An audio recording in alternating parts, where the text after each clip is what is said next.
All right. I'm Mun. I am Ray. We're back. We're black. It took some time, but guess what? We back on wax. Check the video. Hi, we're back. What's going on, people? How you doing? It's been a while. Yes, it has. But yes, we are here. And once again, we made a promise before. We're going to try to be as consistent as possible. Guess what? But there are some updates. Mm-hmm. Husband and wife team. We got a production company. Yes. That's right. Monray Entertainment. Come on now. That's right. We got our first show that we're doing. It's a comedy show featuring Laughin' Lenny, DJ T Hill. Guess where? Greenville, South Carolina. Yes, November 1st, What? 2025. Show starts at 7, ends at 11. I'm telling you, it'll be a little light fares. Light fares. So if you want to actually think you're going to actually come to this show and you're going to leave, you're going to still leave hungry. So make plans to eat after the show is over. Yeah. Try to tell you, yes. Govern yourselves accordingly. Mm-hmm. We'll be coming in with the address and everything like that a little later on, and we're gonna throw the flyer up on this video. Yep, right here, and at the end of the video. That's right. So now let's get into today's topic. Yeah. Now, my wife brought it to my attention. We have it's a little old. Is it Pastor Marvin Winans? Some time ago, I don't remember that it was in the news, but I know that it happens. Mm-hmm. There was a young lady who wanted to have her child christened or dedicated to the church or baptized, something along those eras, those ways.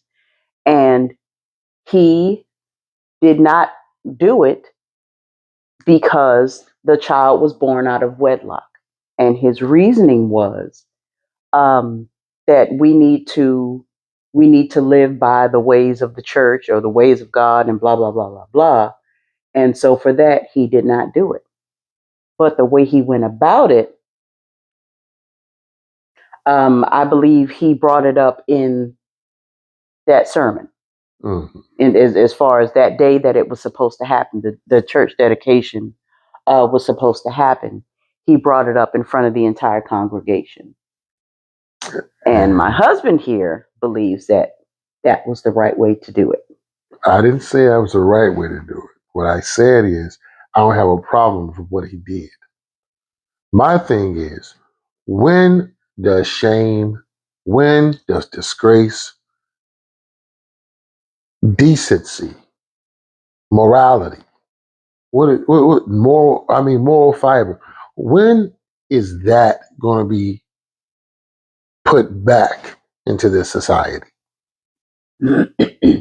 I'm serious. Okay, giving this woman's child, not saying the child is evil, not saying the child what have you, but the way the child was created was through sin.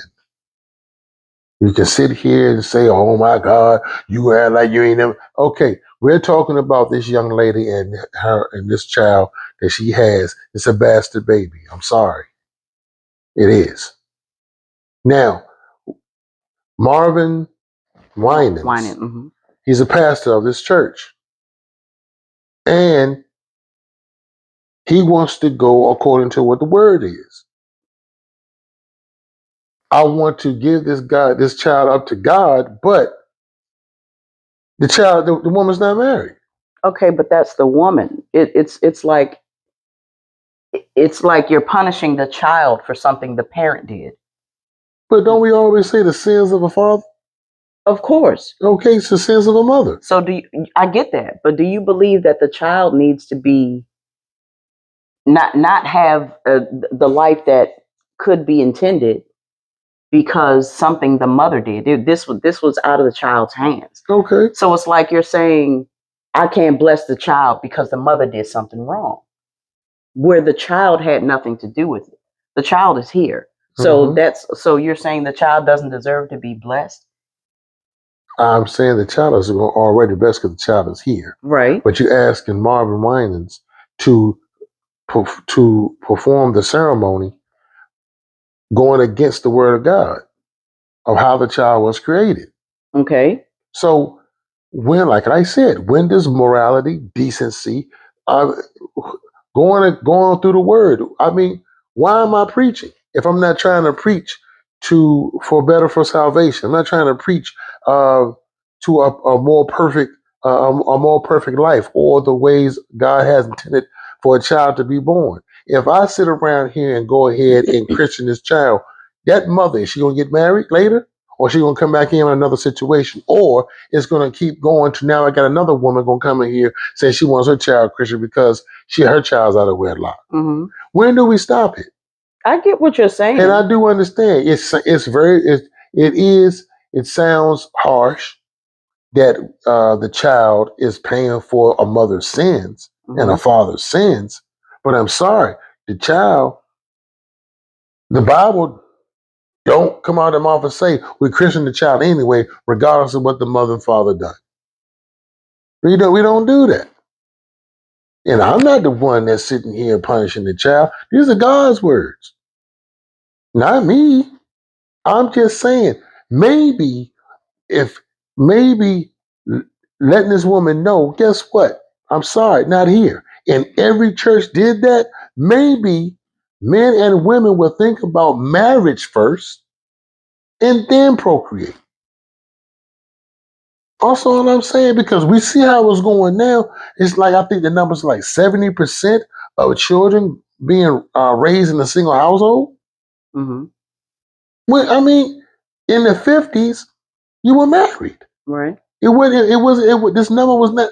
We got young ladies are willing to have babies and not have a father. Mm-hmm. But then all of a sudden, the mother will sit around taking all the full responsibility. I don't want the father's help. Mm-hmm. But then all of a sudden, that's her God-given right. We not going to shame her for not letting the father be in her child's life. Right. But we ashamed the pastor because he doesn't want to christen this child because the child was born out of wedlock. You can't have one without the other. I get what you're saying. And I'm just saying, yes, I don't blame her. I wouldn't have done it either. But the way he did it, and because as far as I know, excuse me, there is some sort of counseling or some sort of meeting between the pastor and the parents and or the child or children who are going to be dedicated or have the christening. Okay. Why couldn't that have been discussed then? Why wait until we go in front of the service, all the family and friends are there, and we're expecting to see this blessed event and blah blah, and then you drop this on me now? I'm gonna tell you why. Because she doesn't feel shame for what she did. How do we know that? Maybe this is her way of changing. She went to church. Mm-hmm. She asked Marvin Winans to go ahead and perform the ceremony for the christening because in her eyes, in her actions, I ain't done nothing wrong. If you really feel shame, why would you go to the church and ask the church to baptize your child or christen your child when you already know you had that child out of wedlock? Maybe at some point, maybe this was her turning point. Because at some point you want to do better. Why not start here? So maybe this was her way of starting anew. Okay, I did that. I messed up. I need to give my life over. I need to do the same for my child. Okay. I need to start here. Give your life up. Your child won't get baptized until the child is married. Until you're married. Why you want the pastor to go against what he believes in to perform a ceremony, and at this present time you feel as though you're embarrassed? So the child can't be blessed until the mother gets married? I mean, this is the words from the Bible. Please, these are not my words. No, I'm asking you because the Bible is the most interpreted book in the world. Okay, but does it not say it's a sin to have premarital sex? It is. Okay, is that interpreted wrong? Nope. Okay, so but we do it anyway. Mm-hmm. How many women and men go ahead and choose sex before love? Lots of people. How many people actually have kids in a relationship? So you just met somebody one night, you have a one night stand, now all of a sudden she's pregnant. Mm-hmm. And then all of a sudden, what is the life for that child? Is that life is that a good life for that child at the way it was at the situation right now? That's subjective. Subjective, but yet still, how would it be if we took time to get to know the person? How would it be if we took the time to put God first? It'd be totally different. That's my point. We want to sit around here and we want to use religion when it benefits us. I get what you're saying, And but it who's just- to I'm say just- it's going to be better just because you're married? You know, The only thing why? that does is that makes it law. But that's what gets me. Mhm. How do you know it won't be better if it's married? Because we get in marriages thinking that every day supposed to be happy. Right. Every day supposed to be beautiful. Right. And that is not the case. Mm-hmm. Happiness ain't got nothing to do with the vows. Nothing. But it's amazing. Some women believe I'm supposed to be happy every single day now that I'm in this if I'm in holy matrimony. Okay. But you're not happy every day in your life. Right. So why is it that marriage is supposed to be so different than your life? All I see is that it is easy to say divorce. It is easy to have sex. It is hard to actually have commitment, Mm-hmm. actually put yourself into it, Mm-hmm. heart and soul, into a relationship and actually follow the words of God. Mm-hmm. But you ready to go ahead and have your cake and eat it too. Right. I'm going to go ahead and have this sex because he cute or she fine or she fat as a mug. I'm going to go ahead and pound town. But check this out. I ain't going to strap up. I ain't going to be on no kind of birth control. And we gonna have this baby. And we going to have this baby. Mm-hmm. And then all of a sudden, you wonder why it's not working out for you. Or you claim, or some women claim about how hard it is being a single parent. It's just, it behooves me. It's bewildering. I swear. I lose my mind. And I'm not sitting here trying to say that because I've been in the same situation. But I only have one child. Mm-hmm. And damn it, I wasn't going to have a slew full of kids with different baby mamas and then turn around. I ain't never, and my child, each one of my kids ain't never seen me married. Right. I'm raising my child in a situation where dad going to be on the weekends. Right. That is not a life. I wasn't raised like that. My father wasn't the greatest dad in the world, but guess what? He was in the home. Mm-hmm. And my mother and father had me before they got married. And my mother was pregnant. Mm-hmm. And then 10 months later, bam, my mother and father got married, and here I am. Mm-hmm. So all I'm saying is,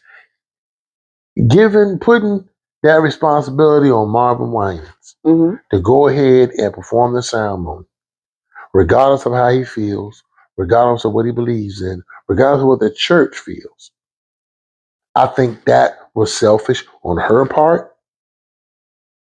She knows she was dead wrong from jump. If she want to turn her life around, I'm fine. Then you know what? You can go ahead and give your life to Christ, no problem. But I'm not going to baptize your child. Sorry. Okay. Your child can give your life up for Christ when the child is ready. Okay. But christening, that begs the question for me. What's that? And I know, again, it's subjective, but do pastors believe that they are the judge? Sometimes they do and sometimes they don't. But they are working through the message of God, are they not? Not all of them. How if you're actually saying that's subjective, because a lot of people people and ministers as well can slide their own beliefs into something and tie it into what they say God says. But we're not tying. He's not tying anything. He's going from what the word says. Then what's wrong with come as you are? What's wrong with turning your life over? What's wrong with, blessing the baby and praying that the baby has a different life, a different pattern, a different way, discuss that with the mom. Look, you know what? I'm going to do this because I want blah, blah, blah. But it's kind of like, and I'm speaking from only a woman's perspective, but who's been a single mother, you're blaming the child for something I did. And here I am, and I'm here. I'm at the feet of the Father, and I want my life better so that my child's life can be better as well. I want to start here. I want to start fresh. I want to start new. And then you have this pastor that not only tells you no, but tells you no and shames you in front of everyone in the congregation. When we've had our private meeting, we could have discussed this then. But you wait until the day of the service. You wait until all family and friends are here. The church is packed. Everyone's here for this blessed event. and you bless every child except mine, and then give your reasons in front of everybody, where you had the opportunity to give me the reasons in our private meetings. See, that's amazing. You have no problem coming to the church and asking the church to go against God's laws, Mm-hmm. but you have a problem when they put you on Front Street. I get that. Nobody wants to be embarrassed. But You're right. You're right. that's the truth. But you have no problem with making me sway and do this for you. Mm-hmm. But you can't take the embarrassment or the judgment that I'm about to bestow upon you when you already know you're wrong. Mm-hmm. This is what I'm talking about. Maybe at this point that she has been shamed, and I'm only speaking through, I have no factuals on this. I get it. Maybe to the fact that she's shamed, she'll think about, you know what? Maybe if this, I don't let this happen again, Mm-hmm. and maybe I can still give my life up to Christ, Mm-hmm. but I can go in with it with the understanding that yes, I made a mistake, but God will forgive me. But I can't make him forgive me. I can't make him go against what he believes in or what he's written in that Bible that we hold so dear. Right. Right. But you're asking for forgiveness at the same time you're asking for favors. It don't work that way. And you sit around here and you allow that. This is why most people at this present time choose to be single parents than to have a two-parent household and will sit around here, have a child before a wedding ring. Mm-hmm. And it's a lose-lose. And yeah, you got a lot of people that have had successful children, whatever, growing, raising them by themselves, but you can't sit here and tell me it wasn't hard. Right. And what kills me that you got a young woman talking about, well, hold up, what you gonna say about those men who was raised by single mothers? And what you gonna say about they ain't men? I'm gonna tell you what I say to them. Those men realize somewhere upon their lives when they experience something that the mother didn't train them for because she didn't know. And when I say this, I'm not dissing single mothers. Right. All I'm saying is you can't raise a man, you can't raise a boy to be a man. Right. And I am sorry, I'm sticking to my guns on this. She was so easy to have the church look the other way, but do her this solid. Yeah. I get what you're saying. I Dead understand wrong. that. You dead wrong. Yeah, you can still come to church. I still got love for you, but guess what? I'm not gonna christen your child. They had a special episode, something like this on Amen. Remember Amen with Sherman Hemsley? The sitcom? Mm-hmm. Okay. He had a young girl, teenage mother. Beautiful, angelic voice. Want to be a part of the choir. She's pregnant. They said, no, I'm sorry. You can't. Were they wrong? Mm-hmm. But if the scene, she was rejected from the church to join the choir. You can come to church. You just can't be singing in the pool. You can't sing you can't be in the choir. So they went ahead and put her on a rocking chair. She's rocking back and forth because the pastor came to her and told her, I'm sorry. I wish there was another way. There's nothing I can do. We can't do it. But we welcome you as a member. So you can come to church and tithe and give to the church, but you can't work for the church. And once again, you gotta talk about these are God's words, not mine. Okay. And all I'm saying, they went ahead and faded out where she's rubbing her stomach. And started singing old gospel hymn. Mm-hmm. That was very beautiful. But the point needed to be made. Okay. You can't sit around here and ask God to do for you, and you ain't trying to do for him. You want us to put aside our differences or our beliefs to make you feel comfortable. I get that. I totally understand it. I just disagree with.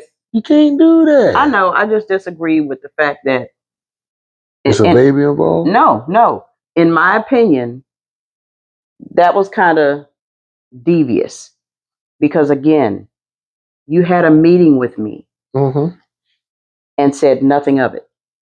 Okay. You agreed to, everything's a go. And then you drop the bomb in front of everybody. Okay. In my opinion, that just sounds like it was calculated. Okay. Now, sorry.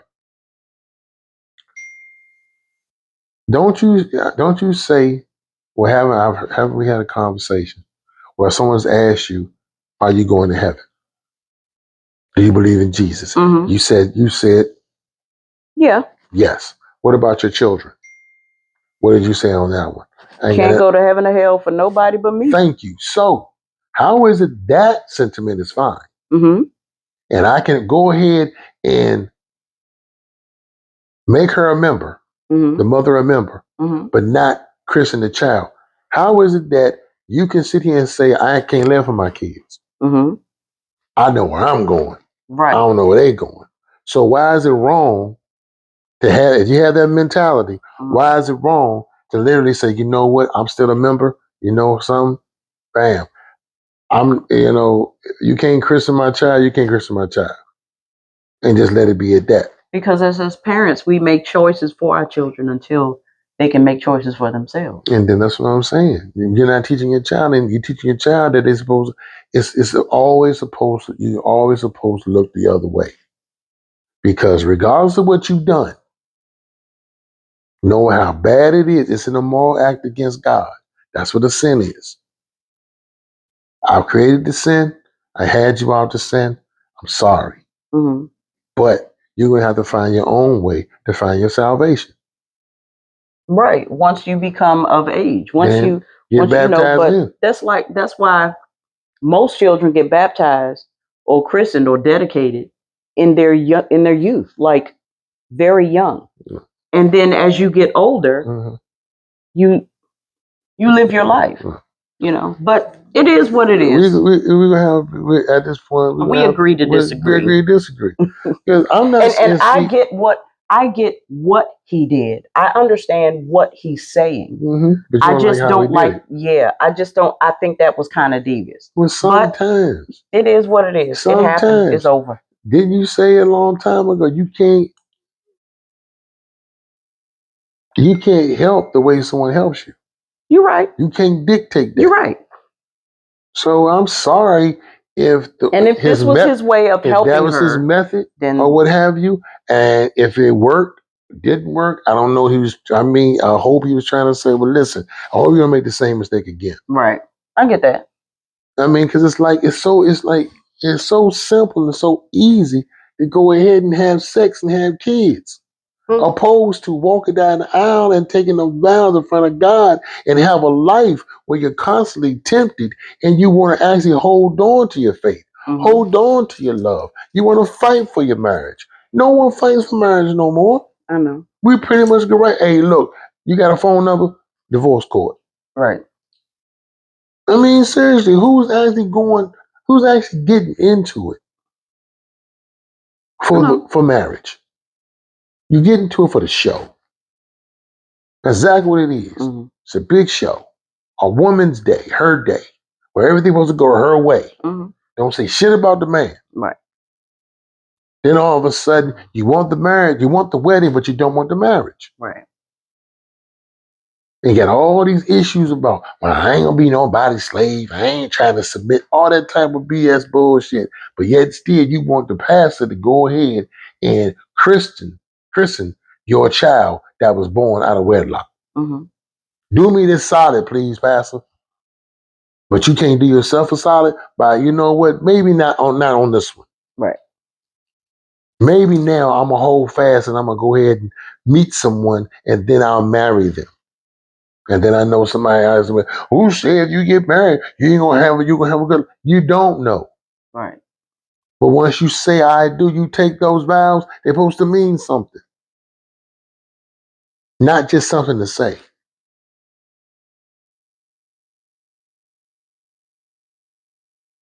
You okay?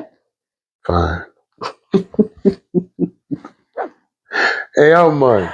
I'm Ray. That's our time. We thank you for yours. Don't forget, we're going to put the flyer up. Monterey Entertainment presents Laughing Lenny. Laughing Lenny and DJT Hill. Greenville, South Carolina. November 1st. Tickets are $25. Only $25. You cash This is app. the Cash App. $Monray ENT. E-N-T. ENT. Short for entertainment. And what we suggest is, well, they're advance tickets only. Yes, don't at the door. Yeah, nothing at the door, no cash in the building. So once you purchase your ticket and when you arrive, show proof of payment, you come on in. And have a great time. We have a wonderful time. It's going to be a bomb time. Tickets are already selling. Yep. So come on here after your Halloween night, your little night, taking the kids out for trick-or-treating. Yes. Now it's your night. I'm also going to put this out there. It's clean comedy. Yes. Okay. Clean comedy. Clean comedy. So church people, y'all can come on out. Please, come on out. You could bring your grandmama to something like this. Clean comedy. Yes. Yes. And my man is hilarious. He really is. Yes. He really is. Been on the Apollo, Def Comedy Jam, BET Comic View. Yeah. The brother has been around. Yeah. And we're working together. We've been blessed with his acquaintance, knowing his brother, and we're gonna do it. Hosted by this dude right here. Monday night. Hosted by this brother right here. You just gotta be there. I'm telling you. Please be there. Come on through, please. It's definitely worth your time, worth your $25. Yes, indeed. So November 1st. We will see you then. 7 to 11. Come on through, Until please. then, peace. All right.